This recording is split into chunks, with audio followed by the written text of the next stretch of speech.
অনেকেই জানে না মালয়েশিয়া বয়েসেল কি। বর্তমানে মালয়েশিয়া আসতে হলে বয়েসেলের মাধ্যমে আসতে হবে। আর এই বয়েসেল হচ্ছে সরকারি একটা ডিপার্টমেন্ট। সরকারি অ্যাপসের মাধ্যমে, সরকারি অনলাইনের মাধ্যমে আপনাকে মালয়েশিয়া ভিসার জন্য অ্যাপ্লিকেশন করতে হবে এবং সরকারি লোক আপনার ট্রেনিং নিয়ে তদন্ত করে তারপরে আপনাকে ভিসা দিবে। আগের মতন আর দালালি সম্পর্ক সব নষ্ট করে দিয়েছে। আপনারা চাইলেই বয়েসেলের মাধ্যমে বয়েসেলের ভিজিট করতে পারেন। গুগলের মাধ্যমে গিয়ে ক্রোম বাজারে গিয়ে বয়েসেল লিখবেন, মালয়েশিয়ান সরকারি ওয়েবসাইট চলে আসবে। ওইখানে গিয়ে আপনি নিজে রেজিস্ট্রেশন করতে পারবেন এবং ভিসার জন্য আবেদন করতে পারবেন।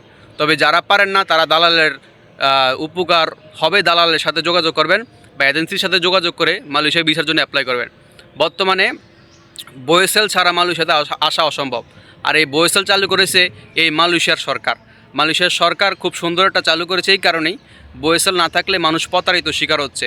আর যেই মানুষ প্রতারার শিকার হয় তাদেরকে বাঁচানোর জন্য মালয়েশিয়ার সরকার তদন্ত করে বয়েসেল চালু করেছে। এই বয়েসেলের মাধ্যমে আপনি মালয়েশিয়া আসতে পারেন। 2026 সালে কলিং ভিসায় আসতে হলে বয়েসেলে অ্যাপ্লাই করতে হবে এবং বয়েসেলের মাধ্যমে আপনার সম্পূর্ণ তথ্য ডিটেলস দেখানো হবে। অবশ্যই কলিং ভিসা চালু হয়েছে। আগস্ট মাসের শেষে থেকে মেডিকেল শুরু হবে। যারা যারা মালয়েশিয়া আসতে ইচ্ছুক অবশ্যই আপনারা অ্যাপ্লাই করুন এবং সঠিক দালাল, সঠিক তদন্ত করে তথ্য নিয়ে ভালো কোম্পানিতে আসুন। দোয়া রইল আপনাদের জন্য, শুভকামনা রইল। এবং কত টাকা লাগে, কিভাবে আসবেন, বিস্তারিত আরেকটি ভিডিওতে আমি বলে দেবো।